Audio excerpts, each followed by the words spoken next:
اللہ اللہ اللہ اللہ اللہ اللہ۔ اعوذ باللہ من الشیطان الرجیم، بسم اللہ الرحمن الرحیم۔ السلام علیکم ورحمۃ اللہ وبرکاتہ۔ کبھی تم نے اس شخص کے حال پر غور کیا ہے جس نے اپنی خواہش نفس کو اپنا خدا بنا لیا ہو؟ کیا تم ایسے شخص کو راہ راست پر لانے کا ذمہ لے سکتے ہو؟ میرا رب کہتا ہے کہ اس قرآن میں تمہارا ہی ذکر ہے، انسانوں کا ذکر ہے، تمہاری ہدایت کا ذکر ہے۔ کہہ دو یہ ایک بڑی خبر ہے، تم اس سے منہ پھیرتے ہو۔ منہ پھیرنا یعنی یہ سمجھتے ہو کہ اس بات کا تعلق تمہارے ساتھ نہیں، پرواہ نہیں کر رہے، سمجھ نہیں رہے کہ اس میں تمہارا ہی ذکر ہے، بلکہ ہم نے تو ان کی نصیحت انہیں پہنچا دی ہے، سو وہ اپنی نصیحت سے منہ موڑنے والے ہیں کہ لوگوں کے حساب کا وقت قریب آ گیا ہے، اور وہ غفلت میں پڑ کر منہ پھیرنے والے ہیں کہ بھلا ہمارا کیا تعلق اس حساب کتاب سے، بھلا مجھ میں کیا برائی ہے؟ ہوگی لوگوں میں، ہوگا کوئی جس نے اپنی نفسانی خواہشات کو خدا بنا رکھا ہوگا۔ میرا اس معاملے سے کیا تعلق؟ مجھے بھلا غور کرنے کی ضرورت ہی کیا ہے کہ کبھی تم نے اس شخص کے حال پر غور کیا ہے جس نے اپنی خواہش نفس کو اپنا خدا بنا لیا ہو؟ کیا تم ایسے شخص کو راہ راست پر لانے کا ذمہ لے سکتے ہو؟ کون ہے یہ شخص؟ کس کی ذمہ داری؟ کیسی ذمہ داری؟ تو پھر مجھے کیوں سنایا جا رہا ہے؟ کیا ایسا تو نہیں کہ اس بات میں، اس آیت میں کہیں میری ہی جانب کوئی اشارہ نہ ہو؟ وہ کس طرح؟ وہ اس طرح کہ جب میرا دل کرتا ہے تو میں نماز پڑھ لوں، کہ اللہ کا حکم ہے، فرض ہے، پڑھ لینی چاہیے۔ جب میرا نفس نہیں مانتا تو نہیں پڑھتی، کہ کوئی نہیں، کچھ نہیں ہوتا۔ جب میرا دل کرتا ہے تو کسی غریب کو، کسی سوالی کو، کسی دروازے پہ آئے کو کھانا کھلا دوں، یہ سوچتے ہوئے کہ یہ نیکی ہے، اور جب دل نہیں کرتا تو کھانا نہیں دیتی۔ نیکی تو ہے، تو ہوگی، بس آج موڈ نہیں ہے۔ یہ میرا دل، یہ میرا موڈ، یہی تو مجھ پہ حاوی ہے، جو کبھی نیکی کا حکم دے دیتا ہے، کبھی نافرمانی کا حکم جاری کر دیتا ہے۔ تو آخر مجھے ڈیل کون کر رہا ہے؟ مجھ پہ کون حاوی ہے؟ اور ان حکموں کے درمیان میں خود کہاں ہوں؟ اگر میں عبادت میں، خدمت میں، نیکی میں مستقل نہیں، اللہ اور اس کے رسول کی اطاعت میں نہیں، تو میری نماز، میری عبادت، میری نیکی بھی میرے نفس کے فرمان پہ ہو رہی ہے۔ تو اے لوگو، اللہ کا وعدہ یقیناً برحق ہے، لہذا دنیا کی زندگی تمہیں دھوکے میں نہ ڈالے، اور نہ وہ بڑا دھوکے باز تمہیں اللہ کے بارے میں دھوکہ دینے پائے۔ تو اللہ کا وعدہ یقیناً حق ہے کہ جیسا عمل کرو گے ویسا ہی پھل پالو گے، جیسی نیت رکھو گے ویسا ہی انجام پالو گے۔ تو یہ دنیا کی زندگی جو تمہاری دل اور موڈ کے ساتھ چل رہی ہے، اور وہ بڑا دھوکے باز یہ تمہارا نفس جو تمہیں ہوا دیتا رہتا ہے کہ تم تو بڑے نیک ہو، بڑے عبادت والے، بڑی مخلوق خدا کی خدمت کرنے والے، بس جتنی عبادت آسانی سے ہو سکتی ہے کر لیا کرو، جتنی نیکی ہوتی ہے کر لیا کرو۔ ارے تم کسی کے ساتھ اچھا نہیں کر رہے تو برا بھی نہیں کر رہے۔ اب اللہ پاک نے نماز فرض کر دی، یعنی حکم دے دیا کہ 5 وقت لازمی حاضری لگواؤ، اللہ کے دربار میں سجدہ دو۔ تو اللہ کو پتہ ہے نا کہ آفس کا بڑا کام پڑا ہے، گھر میں بڑی مصروفیت ہے آج، تو ٹائم کم ہے، چلو کوئی نہ، نماز اگلی پڑھ لیں گے۔ اللہ پاک نے کچھ بھی نہیں کہنا، ایزی رہو، اب موڈ ہوگا تو پڑھ لیں گے۔ اور ادھر اللہ پاک فرماتے ہیں کہ اے ایمان لانے والوں، تم پورے کے پورے اسلام میں آ جاؤ، اور شیطان کی پیروی نہ کرو کہ وہ تمہارا کھلا دشمن ہے۔ کہ اگر ایمان والے ہو، اللہ کو مانتے ہو، رسول پاک صلی اللہ علیہ وسلم کے امتی ہو، ان سے محبت کرتے ہو، تو اپنی عبادات اور نیکیوں کے عمل میں مستقل ہو جاؤ جیسا کہ اللہ کا حکم ہے، اور اس شیطان کی، اس شرارتی نفس کی باتوں میں، یعنی اس کے دل اور موڈ کے ساتھ مت چلو۔ یہی تمہارا کھلا دشمن ہے جو تمہارے سامنے ہے، جو تم میں موجود ہے، اور یہ تب تک تم پہ حاوی ہے جب تک تم اس کی اطاعت میں ہو۔ تو کبھی تم نے اس شخص کے حال پہ غور کیا ہے جس نے اپنی خواہش نفس کو اپنا خدا بنا لیا ہو؟ تو ایسا شخص تو میں خود ہوں۔ ایسا شخص ہر وہ انسان ہے جو اللہ کے اور اس کے رسول صلی اللہ علیہ وسلم کے حکموں کے درمیان اپنے دل اور موڈ کو لا کھڑا کرے اور پھر سوچے کہ ترجیح کس بات کو دوں، نماز پڑھ لوں یا ریسٹ کر لوں۔ تو کیا تم ایسے شخص کو راہ راست پر لانے کا ذمہ لے سکتے ہو؟ تو کیا تم اپنے آپ کو، اپنے نفس کو اللہ کی راہ میں پابند کر سکتے ہو یا نہیں؟ کیا تم سیدھے راستے کی طرف لوٹ سکتے ہو یا نہیں؟ کیا تم اپنے آپ کو، اپنے مزاج کو، اپنی خواہش کو، اپنے خیال کو، اپنی نیت کو پہچان سکتے ہو یا نہیں کہ یہ نیکی بھی اگر تم نے کی تو کیا خالص اللہ کی رضا کے لیے یا اپنے نفس کی اجازت پہ؟ راہ حق پہ چلنے والوں کے لیے یہ بڑا باریک، بڑا لطیف مقام ہے۔ اسی مقام کی ایک حدیث مبارک پہ ذرا ایک نظر ہو جائے کہ حضرت ابو ہریرہ رضی اللہ تعالیٰ عنہ سے روایت ہے کہ رسول اللہ صلی اللہ علیہ وسلم نے فرمایا، تم لوگ نیک اعمال کی طرف جلدی کرو ان فتنوں سے پہلے جو سخت تاریک رات کی طرح ہوں گے۔ حالت یہ ہوگی کہ آدمی صبح کے وقت مومن ہوگا تو شام کے وقت کافر، اور شام کے وقت مومن ہوگا تو صبح کے وقت کافر۔ دنیاوی ساز و سامان کے بدلے آدمی اپنا دین بیچ دے گا۔ دل کرے گا تو نیکی کر لیں گے، موڈ ہوگا تو نماز پڑھ لیں گے۔ تو بھلا آپ نے اس کو بھی دیکھا جو اپنی خواہش کا بندہ بن گیا، اپنے مزاج اور موڈ کے مطابق چلنے لگا، اور اللہ نے باوجود سمجھ کے اسے گمراہ کر دیا کہ اسے عقل دی تھی، اسے اس کی اچھائی برائی سمجھا دی تھی، اسے انعام یافتہ لوگوں کا بھی بتا دیا تھا، اور ان لوگوں کا بھی جن پر اللہ کا غضب ہوا، جو بہہ گئے اپنی خواہشات کے دریا میں، سب کچھ جانتے بوجھتے ہوئے اللہ کی نافرمانی کرتے رہے۔ تو اللہ نے پھر ان کی ناشکری کے سبب جو انہوں نے اللہ کی نعمتوں کی اور جو پھر اللہ کے حکموں کی طرف پلٹتے نہیں، اپنے کاموں سے توبہ نہ کی، تو پھر اللہ نے انہیں گمراہ کر دیا، یعنی ان کی سیدھی راہ پھر گم ہو گئی، اور پھر اس کے کان اور دل پر مہر کر دی کہ یہ کان جو اب حق سننے کے لیے تیار نہیں، یہ دل جو نفس کی موڈ کی مرضی کی خواہشات کی طرف جھک گئے، یہ اب فطرت کے قانون سے الٹ چل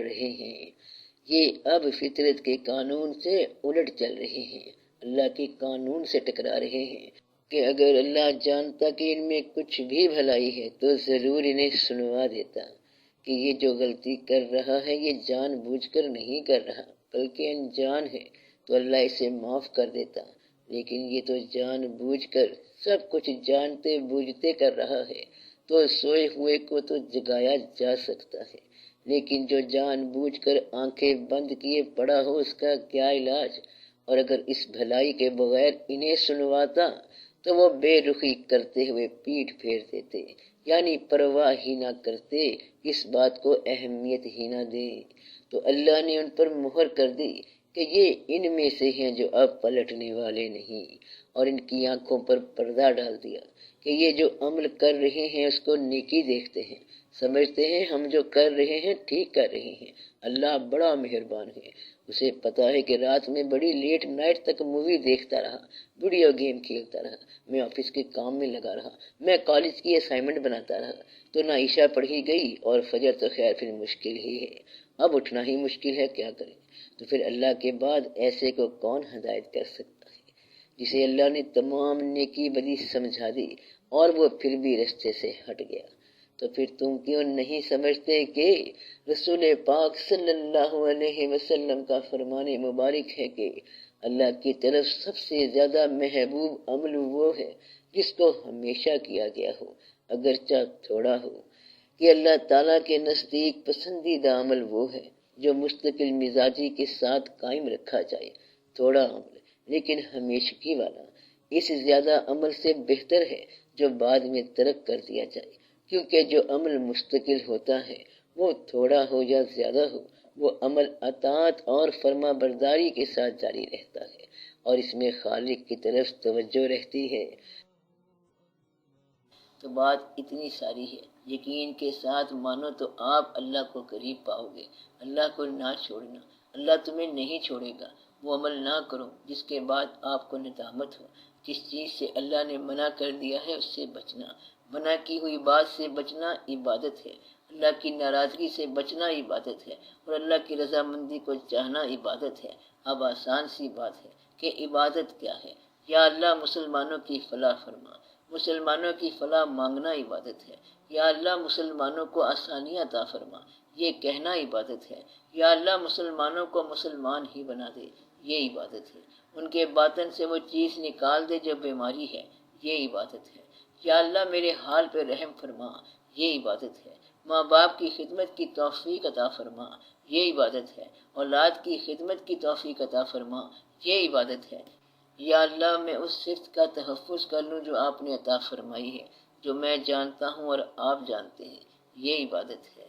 آمین یا رب العالمین۔ ہر آدمی جانتا ہے کہ وہ کیا صفت رکھتا ہے۔ گانے والا گانے سے محروم ہو جائے تو وہ عبادت سے محروم ہو گیا۔ میتھمیٹکس والا اگر میتھمیٹکس چھوڑ دے تو پھر عبادت سے محروم ہو گیا۔ اس لیے میتھمیٹیشین اپنے میتھمیٹکس میں سنسیئر ہو جائے، عربی دان عربی میں سنسیئر ہو جائے، فارسی دان اگر فارسی تک سنسیئر نہیں ہے، عبادت نہیں ہے، آپ اپنی فطرت کے اندر رہ کر پوری طرح سنسیئر ہو جاؤ۔ اس لیے اے مسلمانان عالم، آپ لوگ غور کرو کہ کیا وجہ ہے کہ مسلمان اکٹھے نہیں ہوتے۔ ایک آدمی فرانس جاتا ہے اور غریبی ہمارے ہاں آتی ہے اور کہتے یہ ہیں کہ حضور پاک صلی اللہ علیہ وآلہ وسلم کے دیش کے تھے۔ مقصد یہ ہے کہ حضور پاک صلی اللہ علیہ وسلم کی دعا سے حاصل ہونے والا تیل حضور پاک صلی اللہ علیہ وسلم کی امت تک نہیں پہنچا۔ درمیان میں مسلمان حائل ہیں۔ سعودی عرب کی جو منفعت ہے وہ غریب پاکستان تک نہیں آئی۔ ہمیں مدد کہاں سے آ رہی ہے؟ امریکہ سے ایڈ، یہودی سے مدد لے کر ہندو سے لڑنے کا پروگرام بنا رہے ہیں۔ ہم پہلے ہی غلط فہمی میں مبتلا ہیں۔ یہودی سے مدد لے کے تو ہندو سے ہم نے کیا لڑنا ہے؟ مسلمان کا مال یہودیوں کے پاس جا رہا ہے، تیل ادھر جا رہا ہے، ادھر سے تعیش کا سامان آ رہا ہے۔ کہتے ہیں کہ سعودی عرب کے رہنے والے ایکچول لوگوں کے گھروں کی زندگی کیا ہے؟ آپ قبل اسلام کے ہنگاموں کو بھول جاؤ، شکر کرو کہ بھرم ہی بھرم قائم ہے۔ اگر آپ کو وہاں رہنے کا اتفاق ہو تو پہلی خواہش آپ کی یہ ہوگی کہ ہم یہاں نہ رہیں۔ تو ان لوگوں کی زندگی ایسی ہے۔ آپ میں سے اگر کوئی چاہتا ہو کہ اسے سعودی عرب کی شہریت ملے تو ملے گی نہیں، کیونکہ آپ جانشین نہیں ہو۔ حالانکہ آپ ہی ہو جانشین اس فکر کے، تو اس فکر کے جانشین جو ہیں اس فکر کے قابضین کے لیے غیر ہیں، اور وہ اس فکر پر قابو ہوئے بیٹھے ہیں، اور آپ لوگ غیر ہو حالانکہ آپ جانشین ہو۔ اللہ کریم کوئی فیصلہ سنائے تاکہ آپ پر آسانیاں ہوں۔ آپ کی آدھی سے زیادہ زندگی روٹی میں گزرتی ہے۔ کھانے کے ٹائم سے پہلے آپ نے مر جانا ہے۔ کہتا ہے اللہ کا بڑا فضل ہے۔ کیا فضل ہے؟ کہتا ہے تنخواہ سے گزارا پورا ہو جاتا ہے، اور وہ جو عرب والے لوگ ہیں وہاں جا کے دیکھو تو منٹوں کے حساب سے سونا باہر نکل رہا ہے، بلیک گولڈ نکل رہا ہے، مگر آپ کی طرف نہیں آیا۔ پاکستانی کو نکال دیں گے اس لیے کہ کوریا کی لیبر سستی ہوگی۔ آپ ہندو ہو یا نان مسلم ہو، بالکل سارا پیسے کا علم آیا پڑا ہے۔ اسلام کی وحدت عالم اسلام میں اندر سے پارا پارا ہو چکی ہے۔ اس لیے دعا کرو کہ ایک بار پھر لا پھر وہی بادہ و جام ایسا کی، ہاتھ آ جائے مجھے میرا مقام ایسا کی، صلی اللہ علیہ وسلم۔ تاکہ آپ صلی اللہ علیہ وسلم ہیں کہ ایک بار پھر عطا ہو، کیونکہ ہم بے بس ہو گئے، بلکہ ہم بس ہی ہو گئے، ہم ختم ہو گئے، کولاپس ہو گئے۔ اب کسی مسلمان پر کوئی مسلمان اعتماد نہیں کرتا۔ سارے واقعات آپ کے سامنے ہیں۔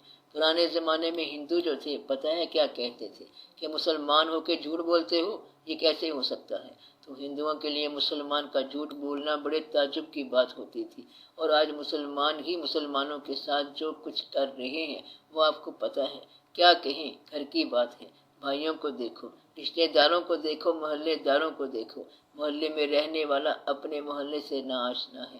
ایک مسجد میں نماز پڑھنے والے ایک دوسرے کے نام سے نا آشنا ہیں۔ اپنی ذاتی زندگی میں انسان اتنا محب ہے کہ ہر شے کھو چکا ہے۔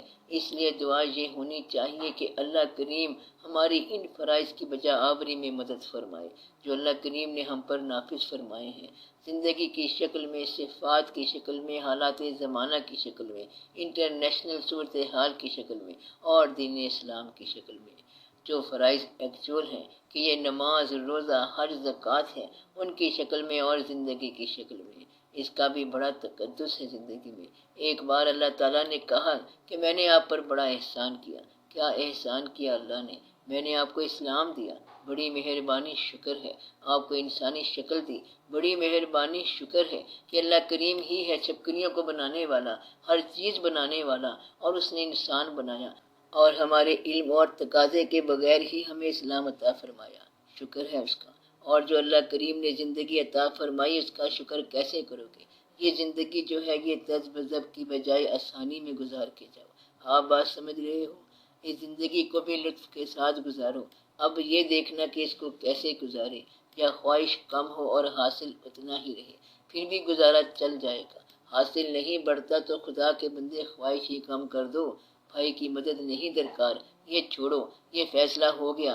اس کی تیل کی نالی ادھر نہیں آتی، وہ تو سعودی عرب کے اپنے واقعات ہیں، وہ تو مسلمان لوگ ہوئے نا، آپ تو اسلام والے ہو، بعد میں آنے والے۔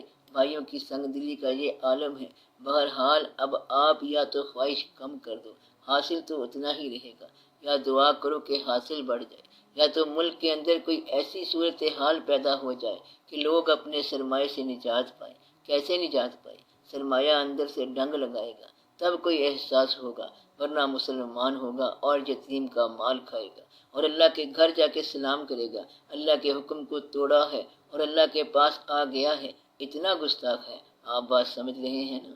ناجائز مال لے آیا ہے، رشوت کا مال لے آیا ہے اور اللہ کے سامنے حاضر ہو گیا ہے، یعنی کہ یا تو اسے اللہ کی رحمت کا بھروسہ ہے یا پھر جانتا نہیں ہے کہ وہ اللہ ہے، اور ساری غلطیاں کرنے کے بعد اللہ سے چھپنے کا وقت ہے، اور یہ ظاہر ہے کہ میں تیری عبادت کرتا ہوں اور تجھی سے مدد مانگتا ہوں اور یہ سارے واقعات کرتا ہوں، اس لیے آپ لوگ توبہ کرو اور اپنی زندگی کا خیال رکھو، ان صفات کی قدر کرو جتنی اللہ نے آپ کو عطا فرمائی ہے۔ الله الله الله